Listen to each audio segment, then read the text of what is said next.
Imagine this. It's the year 2025, but instead of skyscrapers piercing the skies of New York, Rome dominates the world. Colossal marble highways stretch across continents. The Colosseum isn't a ruin. It's a holographic stadium where millions cheer. And every single one of us, whether in Europe, Africa, Asia, or the Americas, calls ourselves Roman citizens. Sounds impossible, doesn't it? But here's the question that grips historians, futurists, and dreamers alike. What if the Roman Empire never fell? Would humanity have leapt into the future centuries earlier, or would we have suffocated under the weight of eternal empire? Stay with me, because the answer is far stranger than you might think. To understand what could have been, we first need to remind ourselves of what actually happened. The Roman Empire didn't collapse in a single fiery night. No barbarian army simply toppled its walls and ended its glory in one swift strike. Instead, the fall was a slow bleed: economic stagnation, political corruption, military overstretch, and waves of invasions from Germanic tribes. By the late 4th and 5th centuries AD, Rome was no longer the unstoppable giant it had once been. Its treasury was drained. Its legions, once disciplined and loyal, were often filled with mercenaries who fought more for gold than for Rome. The Western Empire, centered on Rome itself, finally fell in 476 AD. When the young Emperor Romulus Augustulus was deposed, the Eastern Empire, the Byzantine world of Constantinople, lasted another 1,000 years. But it too crumbled in 1453 to the rising Ottoman Turks. So, why does this matter? Because throughout this decline, there were moments, critical turning points, where history could have shifted.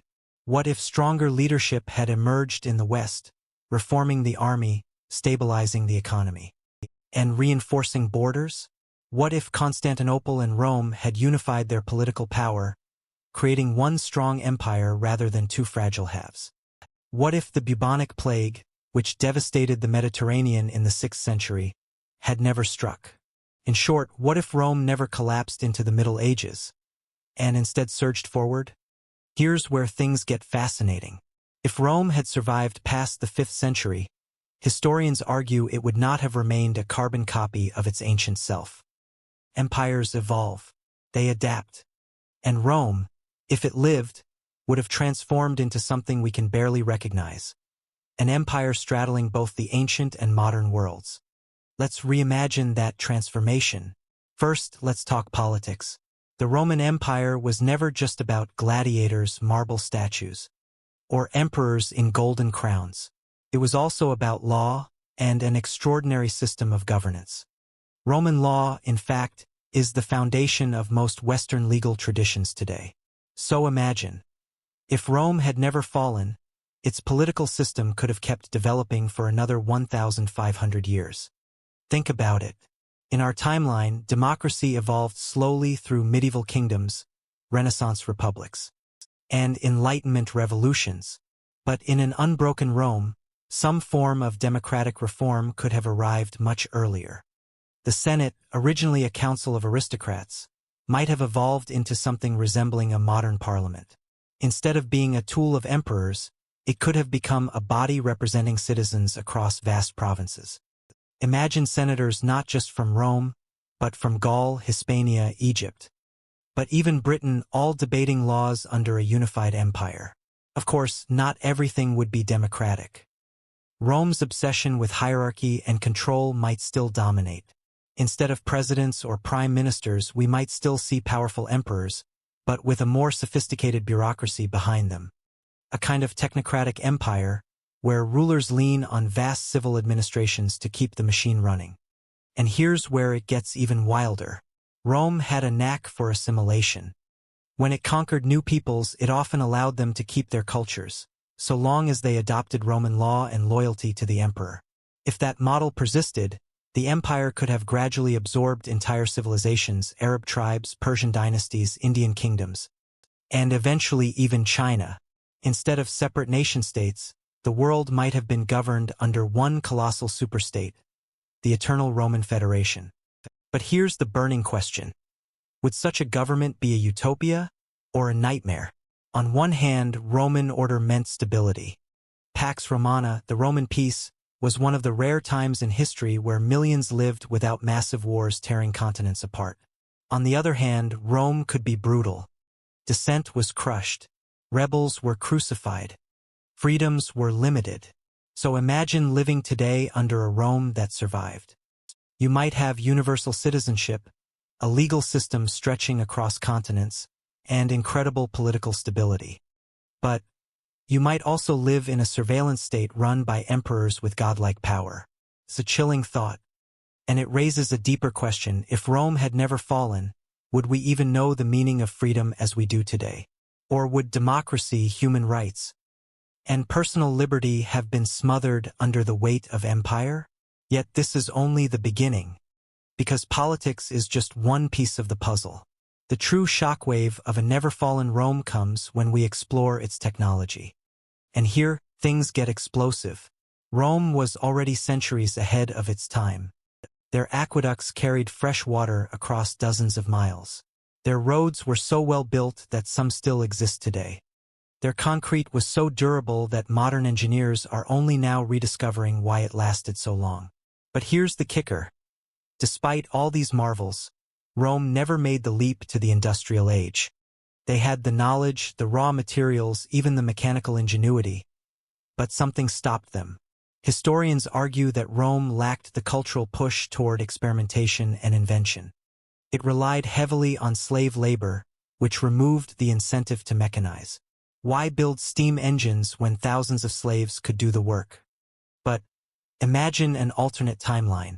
What if a never-fallen Rome, forced to innovate, perhaps by new enemies, by resource shortages, or by ambitious emperors, pushed beyond aqueducts and catapults?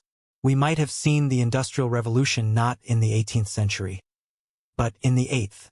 Picture Roman engineers harnessing steam power in the Middle Ages. Imagine factories powered not by coal-filled smokestacks in Victorian London, but by early Roman furnaces in Constantinople, Alexandria, but Carthage. Instead of medieval knights, we'd see mechanized legions, soldiers supported by steam-powered chariots, armored machines centuries before tanks were ever conceived. And the innovations wouldn't stop there. With advanced metallurgy, Rome could have pioneered gunpowder weapons long before China's influence reached Europe. Cannons might have lined the walls of the Colosseum by the 1200s. Electricity, telecommunication. With centuries of continuous development, it's not crazy to think Rome could have wired its empire with telegraph systems 1,000 years early. Think about the consequences. The so-called Dark Ages might never have happened. No medieval stagnation. No centuries lost to feudal isolation. Instead, a continuous march of progress. By the year 1500, when Columbus was just sailing west in our timeline, Rome might already have spacecraft piercing Earth's atmosphere. Too ambitious? Maybe. But remember, technological progress builds exponentially. If Rome had preserved stability and resources, the timeline of human invention could have been accelerated by centuries. And that brings us to another transformative factor: language and culture. Close your eyes for a second. Imagine turning on your phone today and seeing every app, every message, every website written in Latin. That's the world we might be living in. Latin, the official language of Rome, fractured after the empire fell. Out of its ashes came Spanish, French, Italian, Portuguese, and Romanian. But in a never-fallen empire, Latin might never have splintered. Instead of thousands of languages across continents, we could be speaking variations of one, Neo-Latin. A true global lingua franca. And that linguistic unity changes everything. Trade, science, diplomacy. Imagine Einstein publishing in Latin. Imagine the internet coded in Latin. Imagine you and I right now having this conversation in the language of Cicero. But language is only part of culture. Religion would also have taken a dramatically different path. Rome, before its fall, was already transitioning. Christianity had spread like wildfire, transforming from a persecuted sect to the official state religion under Emperor Constantine. So in our alternate world, Christianity still rises, but it doesn't fracture into countless denominations. No Protestant Reformation, no Catholic versus Orthodox split. Instead, one colossal, unified Roman Church, deeply tied to imperial power. But what about Islam? In our history, Islam emerged in the 7th century and rapidly expanded across the Middle East and North Africa, territories that had once been Roman provinces. But if Rome had remained strong, Islamic conquests might never have succeeded. Arabia might have been absorbed into the empire itself, merging faiths in ways we can barely imagine. The result? A spiritual world unlike anything we know. A fusion of Roman statecraft, Christian theology, and perhaps even Islamic philosophy, all intertwined under the banner of the empire. And then there's art and architecture. Think about the Renaissance, Michelangelo, Leonardo da Vinci, Raphael. This explosion of creativity only happened because scholars rediscovered Roman and Greek classics during the 15th century. But in a continuous Roman Empire, that rediscovery would never have been necessary. The Renaissance might have occurred 1,000 years earlier, meaning our world could now be filled with megacities of marble and glass, blending futuristic skyscrapers with classical Roman design. Imagine neon-lit aqueducts, or spaceports shaped like temples of Jupiter. Culture wouldn't just evolve, it would accelerate. And with it, the empire's hunger for expansion. Here's where the alternate history gets earth-shaking. In our world, Rome's reach was vast but limited. Its empire spanned Europe, North Africa, and parts of the Middle East. But it never crossed the Atlantic. Now ask yourself, if Rome had never fallen, who would have discovered the Americas first? In our timeline, Columbus set sail in 1492. But with centuries of uninterrupted naval innovation, Rome might have crossed the Atlantic by the year 1000 or earlier. Picture this. Roman triremes evolving into colossal steel warships, their sails powered by both wind and early steam engines, cutting across the Atlantic centuries before the age of exploration. Instead of Spanish conquistadors meeting the Aztecs, it might have been Roman legions marching into Tenochtitlan.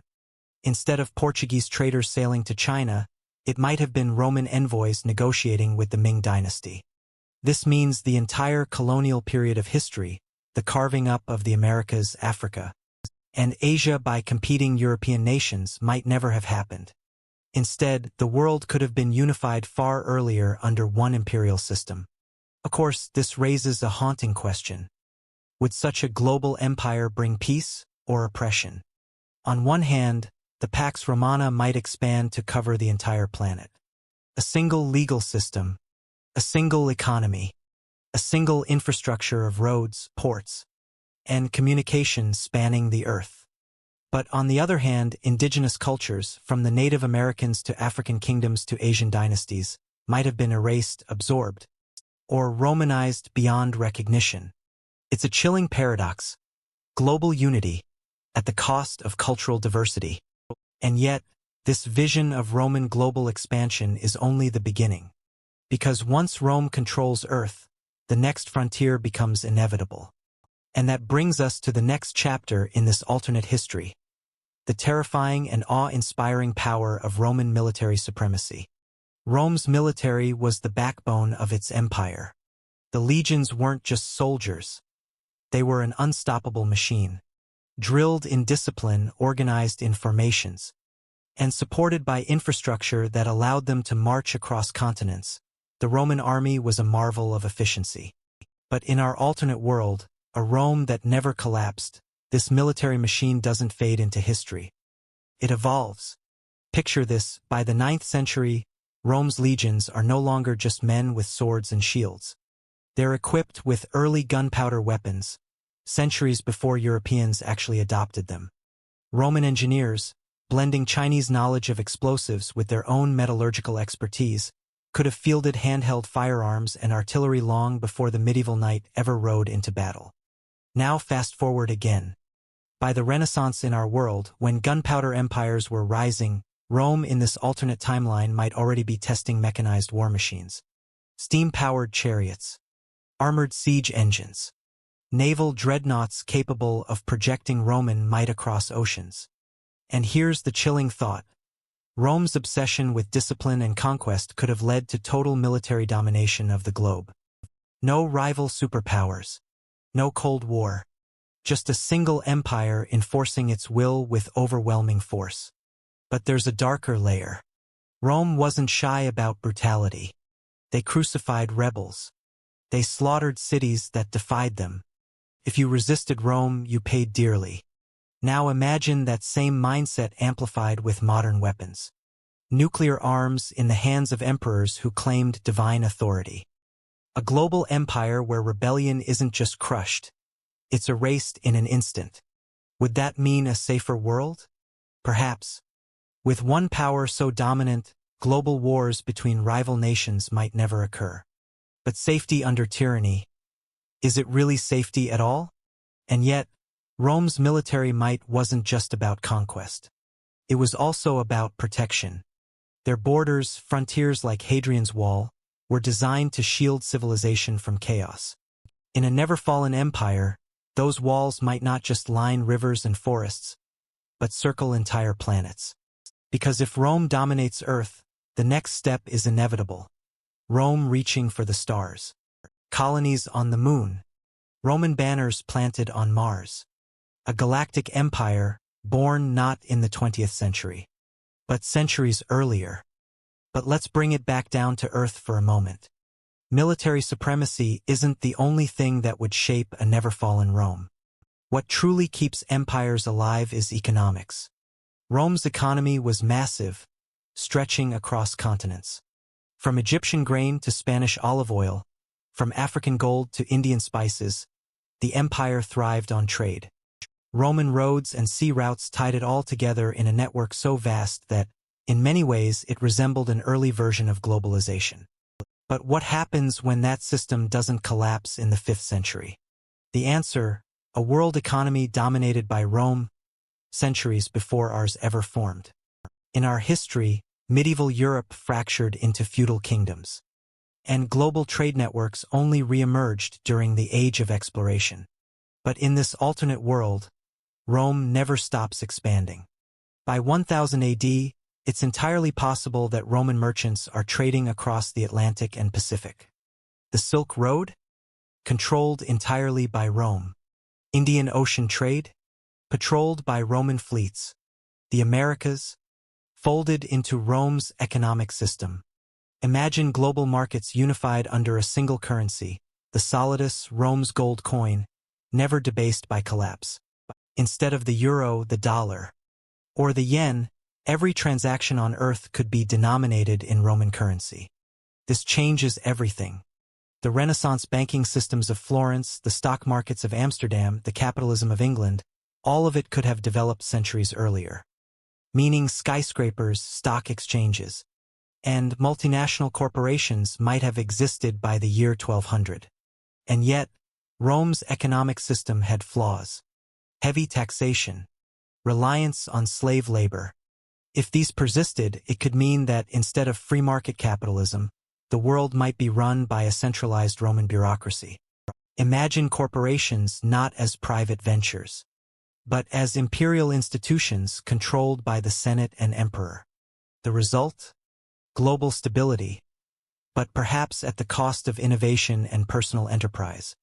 Still, the sheer scale of Roman trade would have reshaped the planet. Vast highways not just in Europe, but across Africa and Asia. Megaports in Alexandria, Carthage, and Ostia connecting continents like arteries. And here's a detail that often gets overlooked. Rome's obsession with infrastructure. Roads, aqueducts, amphitheaters. If that drive had continued unbroken, the world today might look like one giant Roman city. Colossal urban centers connected by shining highways of marble and steel. But what about the people who live in this empire? What would daily life actually look like in a never-fallen Rome? Let's step away from emperors' armies and merchants for a moment. What about ordinary citizens? What would their lives look like in the 21st century under the Roman Empire? First, education. Rome valued rhetoric, philosophy, and law. In our world, literacy in the empire was limited. But with centuries of uninterrupted development, universal education might have become reality far earlier. Imagine children in Gaul, Egypt, or Britain all reciting Latin poetry and studying Roman science by the year 800. Medicine, that too would leap ahead. Roman doctors already pioneered surgical tools, cataract operations, and battlefield medicine. A never-fallen Rome, investing in medical research for centuries, could have eradicated diseases like smallpox or plague long before they devastated humanity in our timeline. Housing and architecture would be breathtaking. Picture modern skyscrapers but built with Roman arches, domes, and columns. Megacities like Neo-Roma, stretching across the Mediterranean, gleaming with marble highways and glass aqueducts carrying water into shimmering towers. Entertainment wouldn't vanish either. The Colosseum, reborn as a futuristic arena, might host not just gladiatorial games, but holographic spectacles viewed by billions.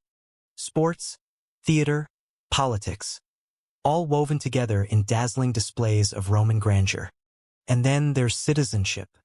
In 212 AD, Emperor Caracalla granted Roman citizenship to nearly all free men in the empire. In our alternate world, that principle might have expanded globally. By the modern age, everyone on Earth, African, Asian, American, might call themselves a Roman citizen. But would daily life be equal? Not necessarily. Rome was built on hierarchy. Class distinctions between elites, plebeians, and slaves defined every part of society. Even in a futuristic empire, this stratification might persist. Perhaps today we'd see not nations divided by borders, but social classes divided by imperial rank. Still, there's no denying the allure. A unified world where citizens walk beneath towering aqueducts, travel on high-speed Roman roads, and live in cities blending ancient beauty with futuristic technology. It's a vision both utopian and chilling, because while daily life in Rome might be prosperous, we can't ignore the empire's darker side. Its corruption, its inequality, its capacity for cruelty. And that brings us to a critical question.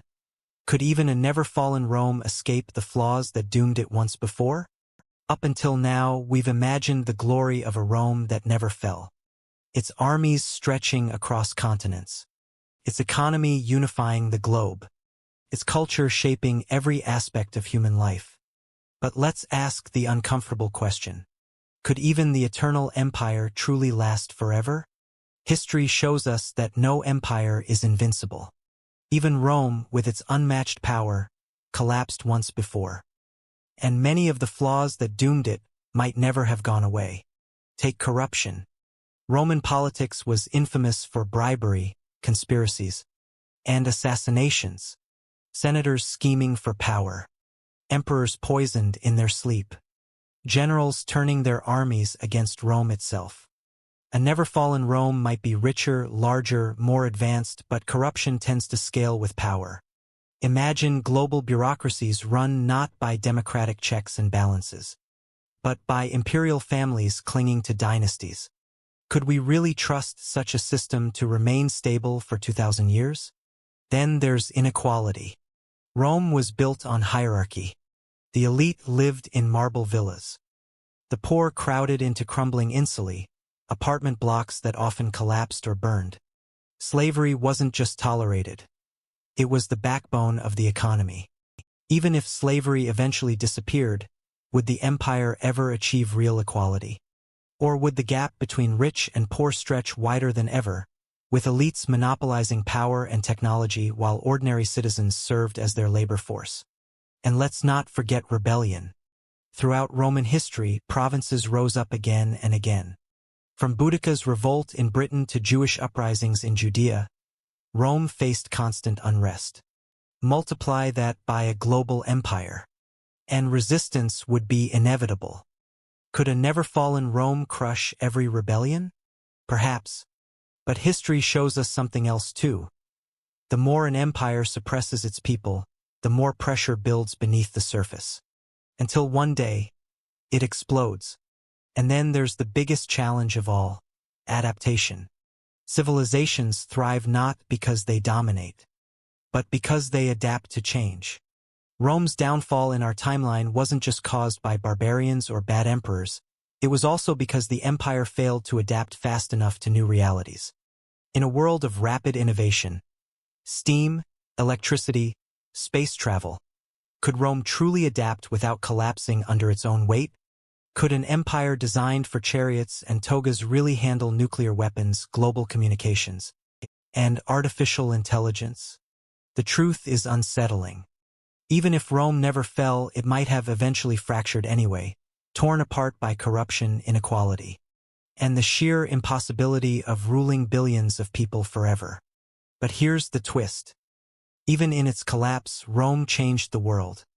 Its laws shaped modern governments. Its language shaped half the world's tongues. Its roads and architecture inspired our cities. Rome did fall, but it never truly died. And that's what makes this thought experiment so powerful. Because when we ask, what if Rome never fell? What we're really asking is, what would happen if our civilization lasted forever? Would we thrive? Or would we repeat the same mistakes?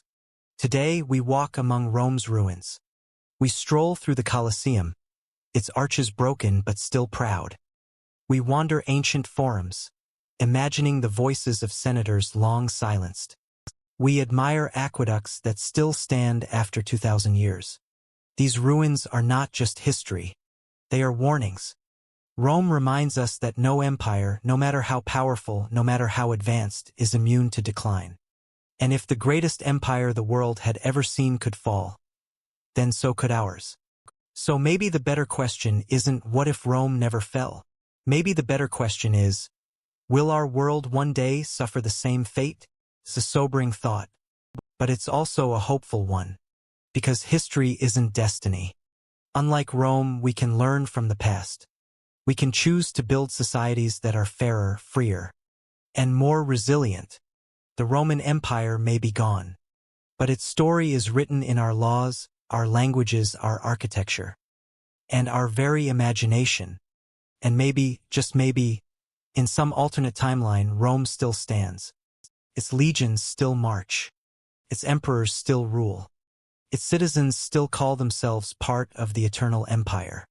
So let me leave you with this final question. Is the world we live in today, shaped by Rome's fall, better or worse than the world we might have inherited if the empire had never collapsed? That's for you to decide. If you found this journey through alternate history as fascinating as I did, make sure to like this video, subscribe to the channel, and join us for more deep dives into reimagined worlds and untold stories of history. Because sometimes the most powerful lessons about our future are hidden in the past. For more deep dives histories, hit subscribe button to get alert.